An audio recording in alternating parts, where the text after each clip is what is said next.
Good morning बच्चों।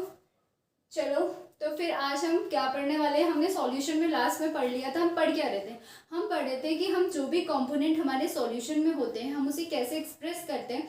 हमने पढ़ लिया था मास परसेंटेज के फॉर्म में करते हैं, वॉल्यूम परसेंटेज के फॉर्म में करते हैं, मास बाय वॉल्यूम परसेंटेज के फॉर्म में करते हैं, पीपीएम की फॉर्म में एक्सप्रेस करते हैं। पीपीएम क्या होता है, पार्ट्स पर मिलियन, यानी कि जब आपका क्वांटिटी बहुत ही स्मॉल अमाउंट में होता है तब हम उस चीज को पीपीएम की फॉर्म में एक्सप्रेस कर सकते हैं। ठीक है, तो अब हम क्या पढ़ने वाले हैं, अब हमारा फोर्थ है, दैट इज मोल फ्रैक्शन। अभी मोल फ्रैक्शन क्या होता है, मोल फ्रैक्शन आपका होता है moles of component upon total moles of component. ठीक है, अब बात करेंगे ये जो मोल्स ऑफ कंपोनेंट है ये किसके कंपोनेंट के बारे में बात कर रहा है, या फिर ये आपका सॉल्यूट का हो सकता है या फिर ये आपका सॉल्वेंट का कंपोनेंट हो सकता है। ठीक है, मोल फ्रैक्शन को हम एक्सप्रेस करते हैं एक्स की फॉर्म में। जब हम सॉल्यूट के लिए निकालेंगे तो एक्स बी से रिप्रेजेंट करेंगे, सॉल्वेंट में एक्स ए से रिप्रेजेंट करेंगे। ठीक है, अब हम देखते हैं कैसे।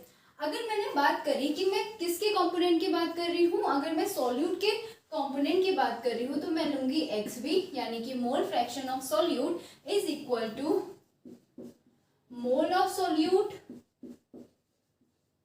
Upon total mole of component. अब बात करते हैं टोटल मोल ऑफ कंपोनेंट आपका क्या हो जाएगा। टोटल मोल ऑफ कंपोनेंट आपका क्या हो सकता है, किसी भी सॉल्यूशन में आपका टोटल मोल क्या हो सकता है, सॉल्वेंट का मोल प्लस सॉल्यूट का मोल। तो ये आपका क्या हो जाएगा, moles of solute plus moles of solvent, यही होगा हमारा टोटल मोल, और तो कुछ नहीं हो सकता। ठीक है, समझ गए हम। ऐसे हम किसके लिए लिखते हैं, मोल फ्रैक्शन ऑफ सॉल्वेंट के लिए लिख रहे हैं। क्या हो जाएगा आपका, moles of solvent upon total moles of component, यही लिख देते हैं। क्या आ जाएगा आपका, moles of solvent upon moles of solute. ठीक है, कोई दिक्कत नहीं, दिक्कत। अब क्या बोला जाता है, ये बोलता है कि आपका, मैंने क्या बोला, टोटल मोल्स आपका हो गया सॉल्यूट का मोल और सॉल्वेंट का मोल। जब हम इन सारे मोल्स को सम कर लेते हैं तो वो आपका यूनिटी के बराबर होता है। जैसे कि मैं आपको एग्जांपल दे देती हूँ कि मैंने बोला, कहाँ पे दूँ, यहीं पे दे देती हूँ। मैंने बोला एक बीकर है, इसको थोड़ा सा इधर कर लेते हैं। ठीक है, मैंने बोला एक बीकर है और वहां पे मेरे पास जो सॉल्वेंट है, मैंने ऐसे नहीं डाला कि मैंने सिर्फ वाटर डाल दिया, मैंने वाटर में कुछ मिक्स करा, लाइक आपने इथेनॉल मिक्स कर दिया, कुछ भी मिक्स करा आपने, उसमें सोडा वाटर या 2-3 आपने क्या किए, सॉल्वेंट को मिक्स करा और यहाँ पे डाल दिया। ठीक, उसके साथ मैंने क्या किया, उसमें सॉल्यूट भी ऐड किया, यानी कि कुछ चीजें मैंने सॉल्यूट की इसमें ऐड कर दी, और एक सॉल्यूट नहीं, 2 या 2 से ज्यादा चीजें मैंने यहाँ पे सॉल्यूट की ऐड कर दी। ठीक है, तो क्या हो सकता है मेरे पास, यहाँ पे जो मेरा सॉल्वेंट होगा x1 हो सकता है, प्लस x2 हो सकता है, x3 हो सकता है, साथ ही साथ सॉल्यूट का भी होगा, x4 होगा, dot dot dot plus xi, जितना आपके अंदर होंगे मोल्स। ठीक है, उसका मोल फ्रैक्शन निकालोगे, सॉल्यूट का अलग निकालोगे, सॉल्वेंट का अलग निकालोगे, उन सब का मोल फ्रैक्शन का जो सम होता है वो हमारा यूनिटी के बराबर होता है, यानी कि 1 के बराबर होता है। Not a mole, that is mole fraction की मैं बात कर रही हूँ, मोल्स की बात नहीं कर रही हूँ। जो भी जितने भी आपके अंदर सॉल्यूट या सॉल्वेंट के कंपोनेंट होंगे उनका मोल्स निकालोगे, और उन मोल का मोल फ्रैक्शन होगा, उनका जो सम होगा वो हमारा किसके बराबर होगा, 1 के बराबर होगा। अगर मैं बात कर रही हूँ बाइनरी सॉल्यूशन की, जहाँ पे सिर्फ 2 कंपोनेंट है, वहां पे आपके 2 कंपोनेंट का सॉल्यूट होगा, उन 2 कंपोनेंट के सॉल्यूट का या सॉल्वेंट का, सॉरी दोबारा से बोल रही हूँ, मैंने बोला कि अगर मैं बाइनरी सॉल्यूशन की बात कर रही हूँ, वहाँ पे 2 कंपोनेंट होंगे, उन 2 कंपोनेंट का मोल्स निकालेंगे, उन 2 कंपोनेंट का मोल्स निकालने के बाद जो मोल फ्रैक्शन होगा वो आपके 1 के बराबर होगा। क्यों, क्योंकि बाइनरी सॉल्यूशन में मेरे पास 2 ही कंपोनेंट होंगे टोटल। एक सॉल्यूशन के अंदर एक वाटर ले लिया, एक आपका ले लिया, आपका ग्लूकोज ले लिया, टोटल आपका जो मोल होंगे वो आपका ग्लूकोज और वाटर के बराबर होगा। टोटल हमारे इतने ही मोल्स हो सकते हैं, है ना। इसका अपना अलग मोल होगा, इसका अपना अलग मोल होगा। अब इसका मैं मोल फ्रैक्शन निकाल दूं तो हमारा जो सम होता है किसी भी बीकर के अंदर का, जो सम होता है मोल फ्रैक्शन का, यानी कि समझ आ रहा है मैं क्या बोलना चाह रही हूँ? आई होप समझ आ रहा होगा। मैंने बोला कि किसी भी बीकर के अंदर जो कंपोनेंट होता है उसका मोल निकालने के बाद जब आप उसका मोल फ्रैक्शन निकालते हो तो सम ऑफ मोल फ्रैक्शन जो आपका होता है टोटल, वो आपका यूनिटी के बराबर होता है। तो इसका मतलब कि मेरा जो मोल फ्रैक्शन होगा आपका, मोल्स के बाद आपने मोल फ्रैक्शन निकाला, उस सॉल्यूशन के अंदर जो टोटल मोल फ्रैक्शन आपका होगा वो आपका यूनिटी के बराबर होगा। मैं ये बोलना चाह रही हूँ, समझ आ रहा है? अब समझ आया मैं क्या बोलना चाह रही हूँ? तो आई होप समझ आया होगा। नहीं आया होगा तो पीछे दोबारा से आप इसे कर लेना कि मैं क्या बोलना चाह रही हूँ। कि टोटल मोल फ्रैक्शन जो होता है वो आपका यूनिटी के बराबर होता है। दैट्स इट, इतना मैं बोलना चाह रही हूँ। ठीक है। हाँ, सिक्स्थ हम क्या पढ़ेंगे अब? मोलैरिटी। किससे रिप्रेजेंट करते हैं? Capital M. मोलैरिटी आपका क्या होता है? जब आप अमाउंट ऑफ सॉल्यूट को डिसॉल्व करते हो सॉल्यूशन में, वो भी आपका लीटर में होना चाहिए। अमाउंट ऑफ सॉल्यूट को dissolve in solution in litres, solution in litre. ठीक है, ये होता है आपका मोलैरिटी। अब देखो, जो वॉल्यूम बेसिकली बेटा होता है ना, ये आपका क्या होता है? टेम्परेचर डिपेंडेंट होता है। टेम्परेचर डिपेंडेंट होता है, ठीक है। और जो मास होता है वो आपका टेम्परेचर इंडिपेंडेंट होता है। ये नोट करके लिख लो, ठीक है। तो mole fraction, mass percentage, molarity, ये सारे के मोलैलिटी, नॉट मोलैरिटी। मोलैलिटी क्यों, वो मैं आपको बाद में बताऊंगी। फिलहाल हम इतना देख लेते हैं। जो मास परसेंट जो होता है, मास के बारे में बात कर रहा है आपका। मोलैरिटी जो हो रहा है मोल्स के बारे में बात कर रहा है। उसने कोई ऐसा वॉल्यूम नहीं बोला, ठीक है। तो ये आपके टेम्परेचर इंडिपेंडेंट होते हैं। लेकिन अगर मैं बात करती हूँ मोलैरिटी की, मोलैरिटी में सॉल्यूशन आ गया यानी कि वॉल्यूम आ गया। वॉल्यूम हमारा टेम्परेचर डिपेंडेंट होता है। इसका मतलब मोलैरिटी भी आपका क्या है? It is also a temperature dependent. Temperature के चेंज होने से आपका मोलैरिटी में फर्क पड़ता है, ठीक है। इतना हम समझ गए? Okay. Molarity amount of solute पर लीटर होता है। सॉल्यूट अमाउंट के बारे में बात कर रहे हैं। अमाउंट हम किसको बोल लेते हैं? मोल्स को लेते हैं, ठीक है। तो यानी कि इसकी जो आपकी यूनिट हो जाएगी वो मोल पर लीटर हो जाएगी। इतना हम समझ गए? कोई दिक्कत यहाँ तक? कोई दिक्कत नहीं है। अब इसको और अच्छे से समझने के लिए हम इसका क्वेश्चन करते हैं, ठीक है। चलो, इतना हो गया। अब मैं इसे मिटाती हूँ।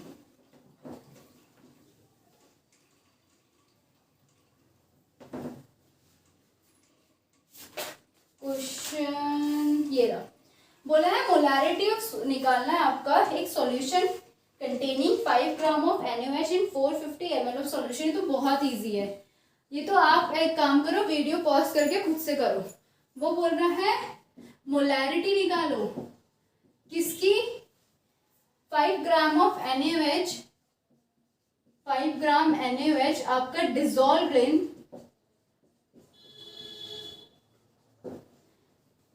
450 ml ऑफ सॉल्यूशन।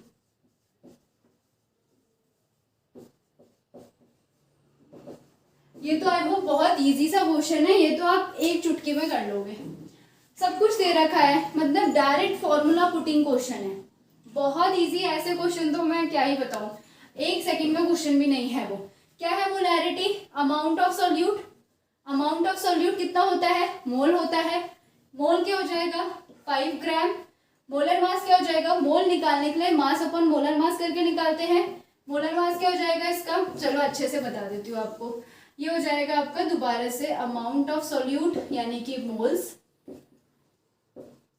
अपॉन आपका volume in litre. Amount of solute आपका क्या होता है? मोल्स होता है। यही होता है। मोल क्या होता है आपका? मास अपॉन मोलर मास होता है। मास क्या है आपको? 5 ग्राम दे रखा है। मोलर मास आपका कितना हो जाएगा? NaOH का यहाँ पे निकालते हैं। सोडियम का कितना होता है 23, ऑक्सीजन का कितना होता है 16, हाइड्रोजन 1, कितना हो जाएगा ये आपका 3 2 3 1 24 4 50 हो जाएगा ये आपका। क्यों 6, ये आपका 24/16 हो जाएगा 0 1 4 5 सॉरी 40 होगा शायद, रुको 6 7 8 9 10 का 0 कैरी 1 2 3 4, हाँ 40 ग्राम पर मोल हो जाएगा। ये आपका 40 हो गया। अब इसे रखते हैं 40 ग्राम पर मोल, मोल ऊपर चल जाएगा, ग्राम से ग्राम कैंसिल, 1/8 आ गया है, ठीक है 1/8 आ गया, इसको यहीं छोड़ दो। अब उसने बात करी है आपकी, ये ऊपर का पार्ट है 1/8 यहीं पे लिख दो, 1/8 मोल।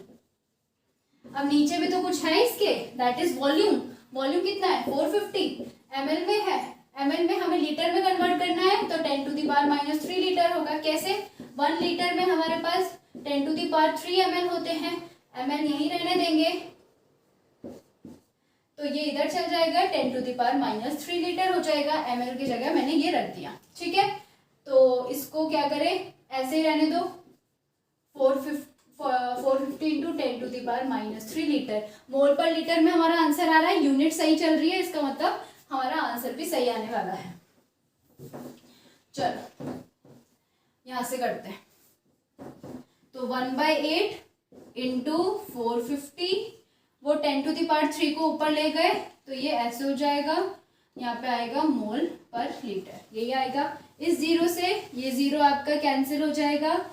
अब करते हैं 5 9 जा 45, 5 2 जा 10 0, ठीक है 4 2 जा 10, 4 5 जा 20, ठीक है कोई दिक्कत नहीं।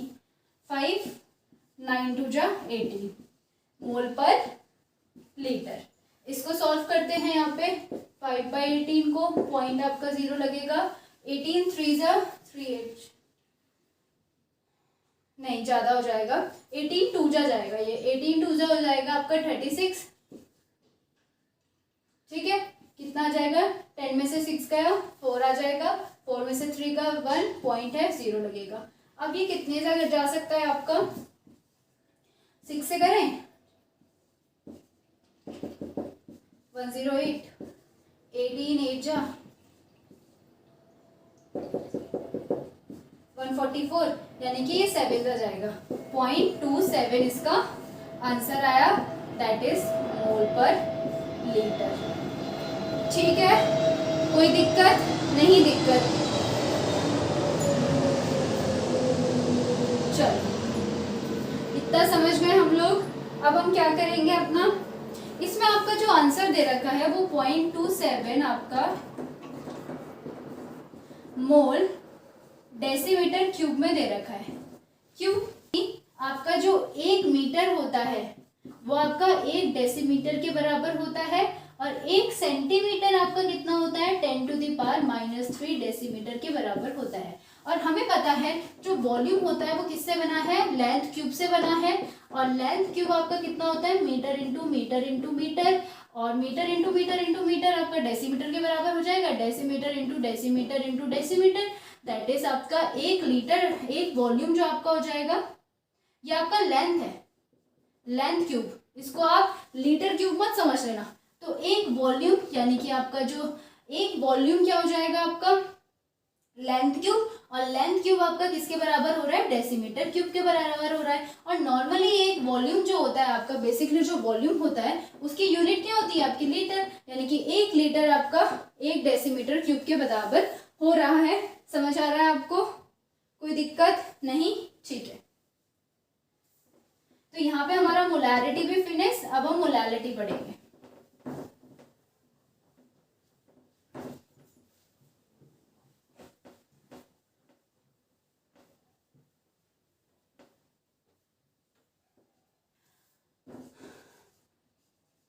मोलैलिटी, मोलैलिटी को हम स्मॉल m से रिप्रेजेंट करते हैं, कंफ्यूज मत हो जाना मोलैरिटी और मोलैलिटी में। मोलैलिटी आपका होता है that is amount of solute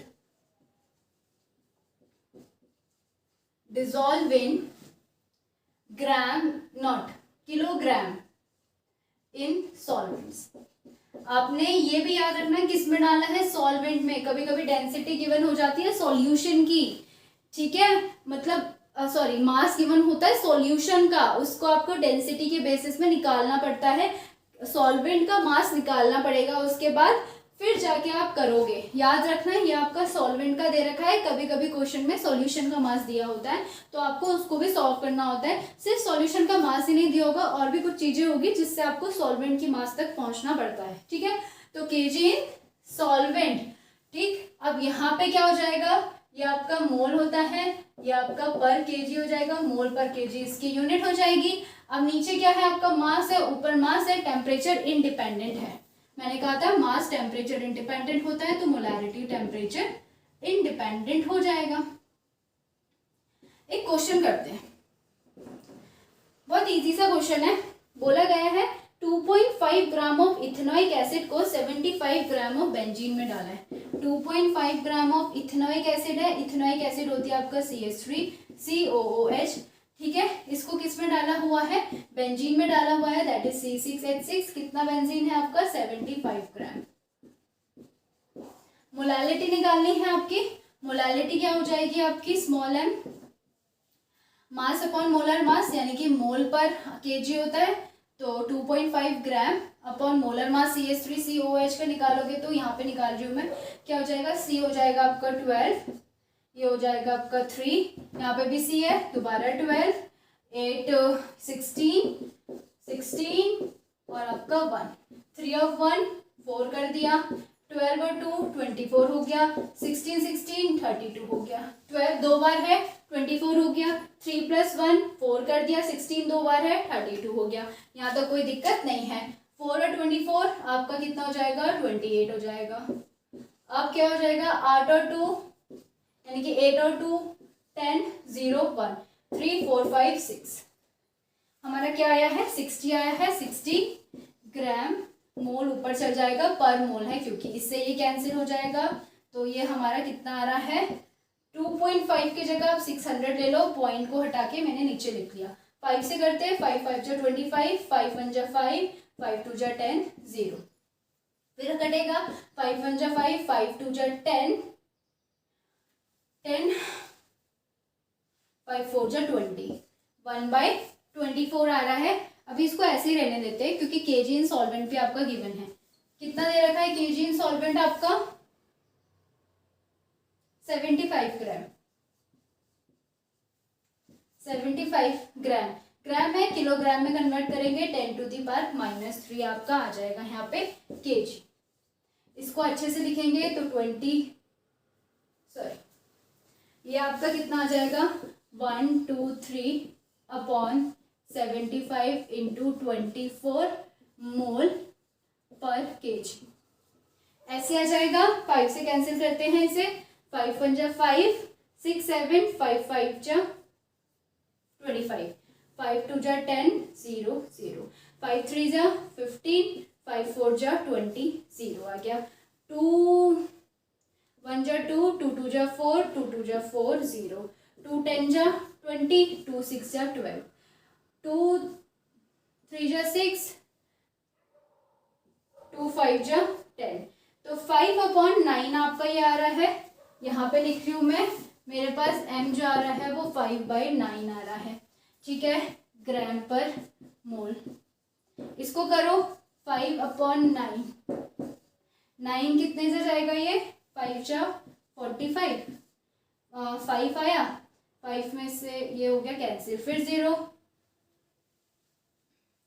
कितना आ रहा है 5 जा 45, तो ये आपका लगभग आपका यहाँ पे 0.55 ग्राम पर मोल हमारा यहाँ पे आंसर आ रहा है। कोई दिक्कत, कोई दिक्कत? देखो इतना इजी था, मैं सॉल्व करना था। ये जो आपके क्वेश्चन थे ये बहुत ही ज़्यादा इजी थे। एक क्वेश्चन मैं आपको दूंगी, वो आपको करना है। अगर नहीं हुआ तो मैं परसों, आप दोबारा, हमारा ये लेक्चर परसों होगा सॉल्यूशन का, कल थर्मोडाइनमिक्स पढ़ना है हमने, तो उसमें हम करेंगे, ठीक है। और अगर आपका आ जाए तो आप कमेंट भी कर सकते हो कि मैम हमारा ये आ गया है, तो मैं आपको बता दूंगी ये करेक्ट है या नहीं है, ठीक है।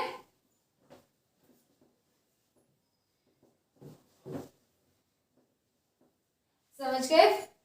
तो क्वेश्चन मैं आपको देती हूँ और अपनी क्लास को यहीं फिनिश करते हैं।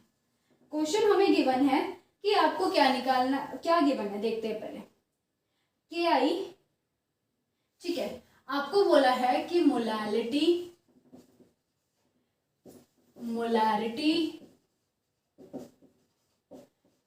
मोल फ्रैक्शन निकालना है। मोलैरिटी मोल फ्रैक्शन निकालना है किसका? ऑफ के आई का निकालना है, ठीक है। इफ द डेंसिटी, अगर आपको डेंसिटी क्या गिवन है, density of 20% mass by mass,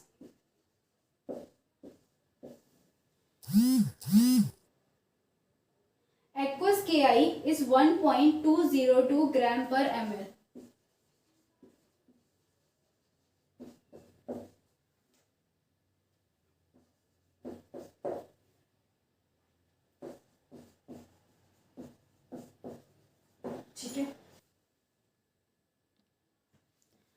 ठीक है, तो क्या बोला गया है? मोलैरिटी और मोल फ्रैक्शन आपको के आई का निकालना है। अगर आपकी डेंसिटी कितनी है? 1.202 ग्राम पर ml है। मोलैरिटी के लिए अगर मुझे वॉल्यूम निकालना है तो मैं कहाँ से निकाल सकती हूँ? मैं इससे निकालूंगी, क्योंकि मेरे पास देखो सॉल्यूशन का मास भी यहाँ से गिवन है, दैट इज 100 हो जाएगा, और डेंसिटी मुझे गिवन है तो यहाँ से मेरी वॉल्यूम ऑफ सॉल्यूशन निकलेगा। मोलैरिटी में पुट हो जाएगा और हमारा मोलैरिटी आ जाएगा। डेंसिटी तो सॉल्वेंट का हम निकाल ही सकते हैं, वो आपकी 80 होगी, है ना, उससे हम अपना मोलैरिटी तो निकाल ही सकते हैं, कोई दिक्कत तो यहाँ पे हमें नहीं होनी चाहिए। बाकी और क्या बचा हमारा? और हमारा कुछ ऐसा कुछ बचा नहीं। हाँ, मोल फ्रैक्शन तो इसी से हो जाएगा। तो बहुत इजी सा क्वेश्चन है, हो जाएगा।